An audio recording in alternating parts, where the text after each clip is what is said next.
What's going on, guys? Hey, sorry I haven't filmed a video in a little while, but the shop, as always, and you hear me say this constantly, has been crazy busy. We just finished up a Jeep that was driven all the way from San Antonio, Texas to Connecticut for the frame to be repaired, and we got that one taken care of. We knocked it out in 4 days, and we got it back on its way, and it should be back in Texas by now, if not tomorrow. So that one was pretty cool. If you guys haven't checked out my, that was a Goon Squad move right there. But if you guys haven't checked out my Instagram, go check that out, because all my stories and everything recently has been about that Texas Jeep. But I figured while the shop is quiet and somewhat clean, actually, that I go over a bunch of questions that I get asked all the time in my videos, and especially the Jeep videos. But one of the #1 questions that we get asked a lot of times with these Jeeps is, what are you using for paint? And we're going to go over what we're using for paint, and we're going to tell you why we use what we use. So the first thing we use is Rust-Oleum, and we're not sponsored, but Rust-Oleum, if you're watching this video, love your stuff. Get at your boy. Self-etching primer. This stuff is amazing in the fact that it has heavy zinc content, which is conductive. So therefore, without it even being a weld-through primer, we can weld through it no problem. So I hit everything up with Rust-Oleum self-etching primer. Once that dries, we literally just use a semi-gloss enamel from Rust-Oleum again, and that is it. That is legitimately all I use on these frames. Now, the reason being, well, you're probably screaming, Justin, why aren't you using undercoating? Why aren't you doing some sort of Pour 15? Why aren't you doing any of that stuff? Because these things like to rot. Well, these frames rot from the inside out. Because there were no drain holes in them, they held water in the center section, which forced them to rot out. By doing this particular combination, it, one, prevents rust, because Rust-Oleum has rust inhibitors built into the paint no matter what it is. And two, here's the problem with undercoating. So undercoating is great if you get 100% coverage everywhere. And in order to do that, we would have to pull the frame off of the vehicle, completely undercoat the frame, and then put the frame back under the vehicle. Now, the problem with rubberized undercoating is that rubber holds moisture. Whatever moisture it can find, it will hold on to. So let's just say you're driving off-road and you high center on something, you scratch the frame on a rock. Guess what? That's a spot where water's going to get in, and that water will travel down the frame underneath the undercoating. You won't even notice that it's rotting under the undercoating because it never dries out until the undercoating starts flaking off and you're seeing a ton of crap underneath that undercoating. So we do not use undercoating, nor do I recommend undercoating. Now, as far as Pour 15 goes, Pour 15 is an amazing, amazing product, but it has to be applied correctly. You have to use metal ready, you have to use the Pour 15 primer, and then you have to use the Pour 15 paint. Now, all of this is usually brushed on. Sometimes you can spray it, but it actually coats much better if you brush it on. Now, where that becomes a problem for us is in time constraint. There's a massive amount of push to get these things done. So once they get on the lift, they need to be done in 3 to 4 days. And we can't afford to wait that long for Pour 15 to happen. Now, by painting it with Rust-Oleum and using the self-etching primer, 9 times out of 10, you can scuff up the Rust-Oleum and Pour 15 right over it because the metal's already been treated, it's already been primed, and everything is good to go. So if our customers choose to use Pour 15 or something of that nature, they have a much easier time of doing that. So with that being said, as far as longevity goes with these paint jobs, the first one of these Jeeps that I did was about 13 years ago, and I used the exact same process. And that's why I still use, both of these Rust-Oleum products today, is in the fact that 13 years ago I did one of these Jeeps, and to this day there is still no rust on that frame whatsoever. Now, there have been some areas that have been scratched and dinged and whatever else, and just go to the store, buy a can of Rust-Oleum and touch it up. And that's the best part about it, is you can get this Rust-Oleum at Walmart, Home Depot, Lowe's, any hardware store. Whereas finding Pour 15 to touch up a troubled area, not so easy. So ease of use, quickness, it comes in spray cans. We can spray it and it'll be good. I've had over 13 years of experience with this paint, and I know that it works. So that is why we use that particular paint.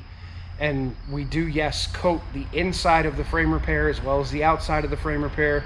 And a lot of times we'll coat the underbody of the vehicle. If we start to see some surface rust getting in there, we'll hit it with a wire wheel, we'll shoot it with some self-etching primer, and then we'll nail it with the black, and we'll make everything under there look super nice. And also too, as we're painting the repair sections that we did, we will literally descale the rest of the frame, and 9 times out of 10, I'll paint the entire frame just to avert any other rust that might be happening. So I hope that answers the paint question and why it is that we use just basic Rust-Oleum instead of using, Por 15 or rubberized undercoating or anything like that. So now, on that note, and that'll be the last thing that we're talking about with the paint, is once these things are painted, you let them dry about a month.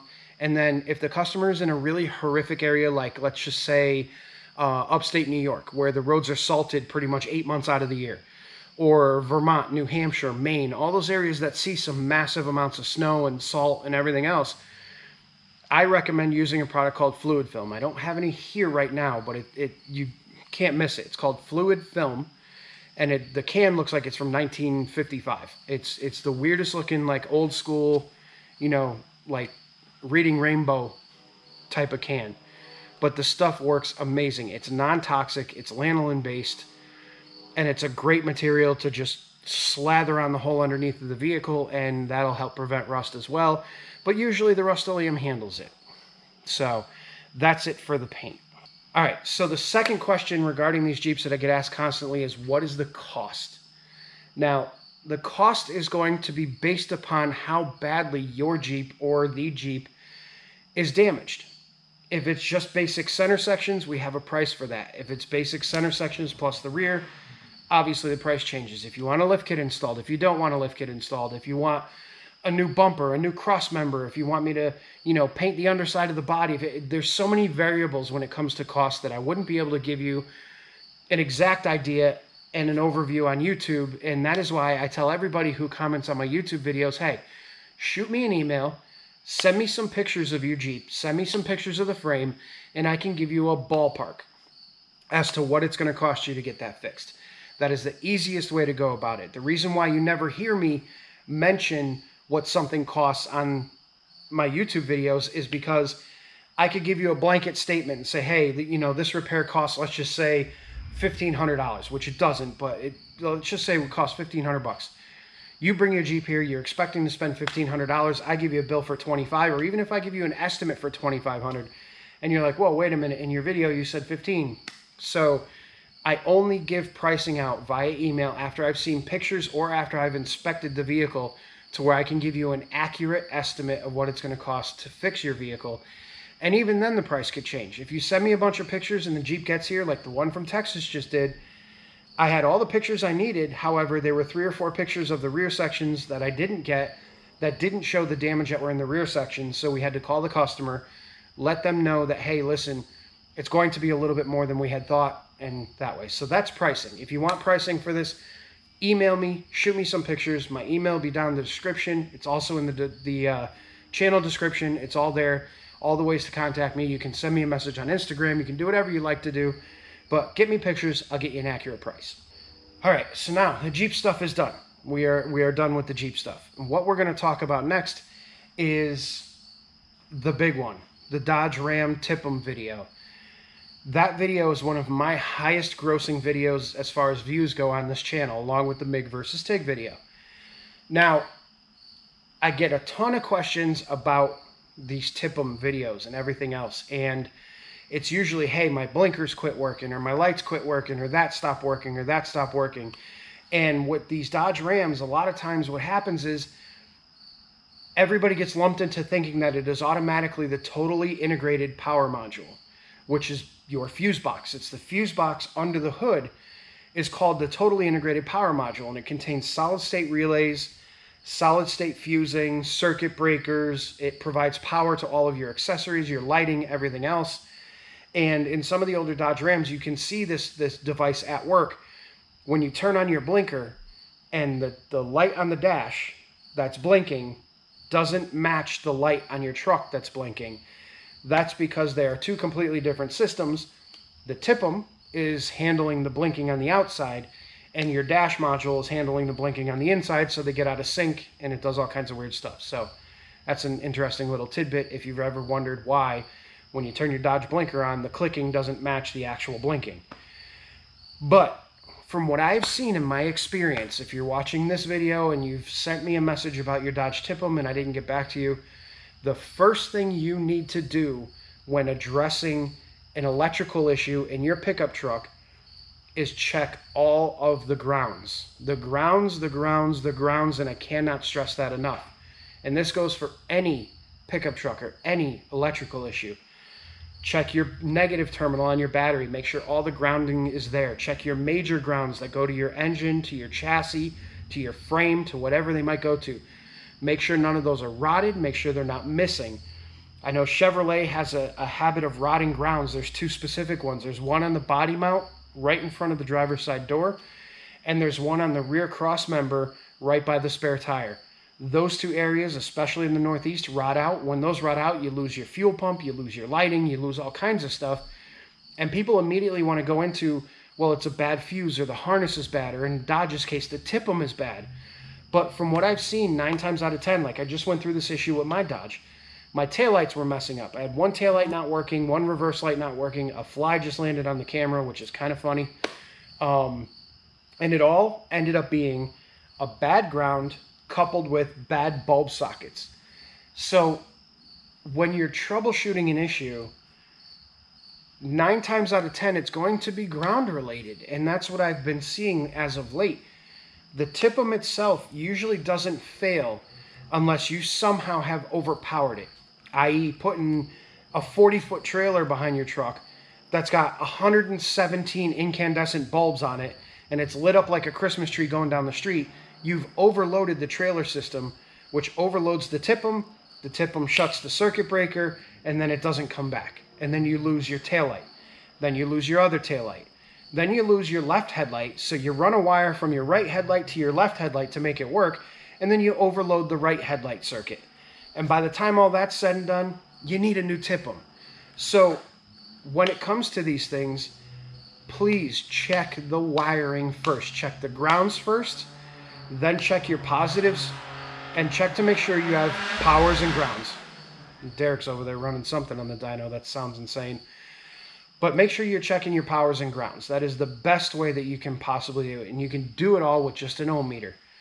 And you can also very easily online, if you Google wiring diagrams, 9 times out of 10, you can find them online for free. I have access to a whole bunch of them.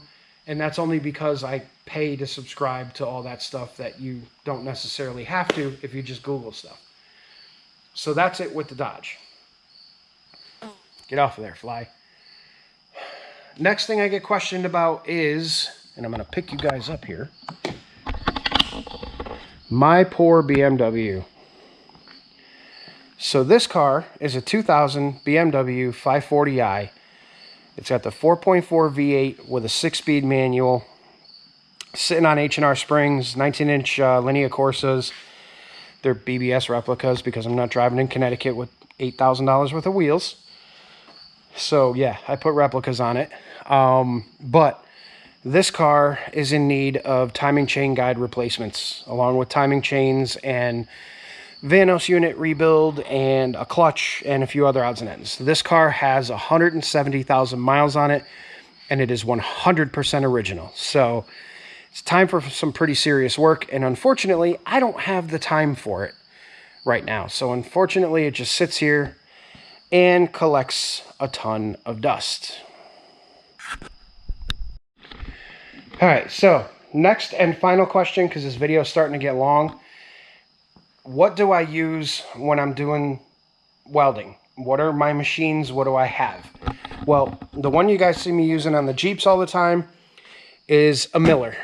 It is a Millermatic 211 MVP. So it has auto set, which I never use, never have used, because I don't like the way that it welds on auto set. But this is the workhorse, and you see this thing is turned up to basically 11. That is, we're maxing this welder out, so we need to get a new one, because this one just barely gets me by with what I need to do on these frames. But It's been a workhorse for about 6 or 7 years. It's been amazing. The next thing we use is the Esop plasma cutter.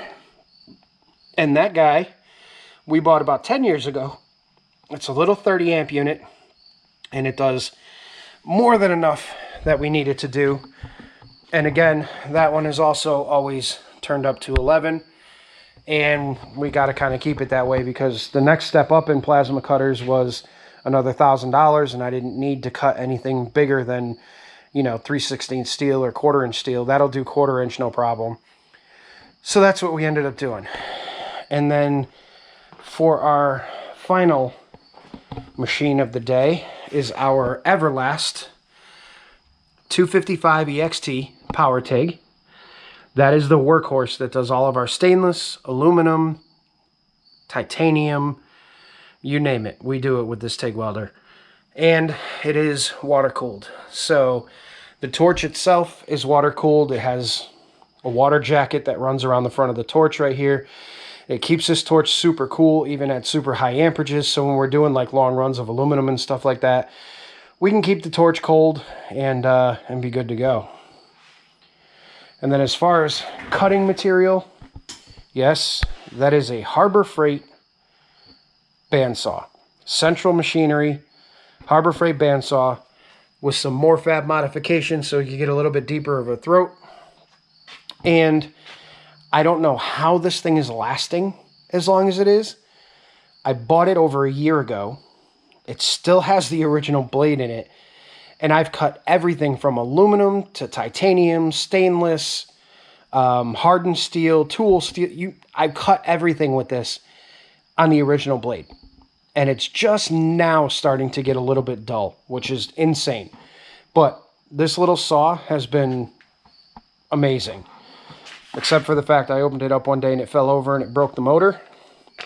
But no worries, because it ultimately still works perfectly. So shout out to Harbor Freight, because that thing is amazing. And then our Harbor Freight 12-inch disc sander, we use that to kind of flatten out tubing that we've cut crooked by accident. And yeah. And then of course our lathe. And a lot of people ask me about this. This is a South Bend lathe. I got this from a gentleman named Keith Fenner. And if you're into machining, look him up on YouTube. He's up in Cape Cod. He's an amazing human being nonetheless, and he's very, very talented. I bought this from him. I believe this was manufactured sometime in the 1940s or early 50s.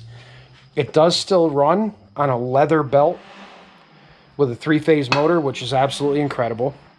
So, super handy for all kinds of things. And then lastly is our Supermax Bridgeport clone. Can you guys hear that? That car is nuts. Supermax Bridgeport clone with a digital readout. This thing I bought pretty cheap. I think I paid $2,500 for it about 10 years ago. And it's been pivotal in doing all sorts of custom stuff. You know, we make custom cutters to cut specific holes and do, you know, brackets and modifications and just a bunch of stuff with that machine. So it's been hands down one of the best things in the shop. Alrighty, so I hope that answers some of the questions that you guys have had that I've seen in the comments and that, you know, keep getting asked over and over again. I know they're going to continue to get asked over and over again, and maybe if you guys see that in the comments, you could refer whoever's asking to this video. But I wanted to take a little bit of time just to kind of go through some of the stuff that we use here, some of the questions that I've seen, and, you know, get you guys a little bit more information on what it is that we utilize throughout the shop during the day. And a lot of it is very, very simple. You saw the Harbor Freight stuff, the very basic welder, you know, the Miller welder, just basic everyday stuff. And, you know, you don't have to be $1 billion freaking fab shop with $1 million worth of equipment in it just to be able to do these things. You can turn out some pretty nice stuff with just the very basics. And truth be told, that entire fab area back there, not real expensive. You know, the 255 Ext is about a mid-grade Everlast welder. Costs about half as much as a comparable Miller setup. And, you know, if you're DIY and stuff, or you're into opening a shop, maybe you're doing some stuff on your own, these are things that are attainable. You're not spending, you know, $10,000 on each piece of equipment. So it really, really works out. But yeah, again, before I get off on another freaking tangent, which I tend to do, I hope you guys enjoyed this video. I hope it answers some of your questions. Feel free to put more questions down in the comment section. That's the one. Put some questions down in the comment section that you might want me to answer in a future Q&A video, and I'll write them down. I'll make sure that we get to them, and we'll see what we can do to answer them all. So on that note, it is Sunday night. We are going to go push the Evo in and get the Jeep in here, close everything up, and probably go get something to eat because I'm starving. Yet again, looks like I'm starving, right? But I'm hungry, so I'm gonna go get some food. I'm gonna go edit this for you guys and get it up, and I will see you on the next one. Have a great night, everybody.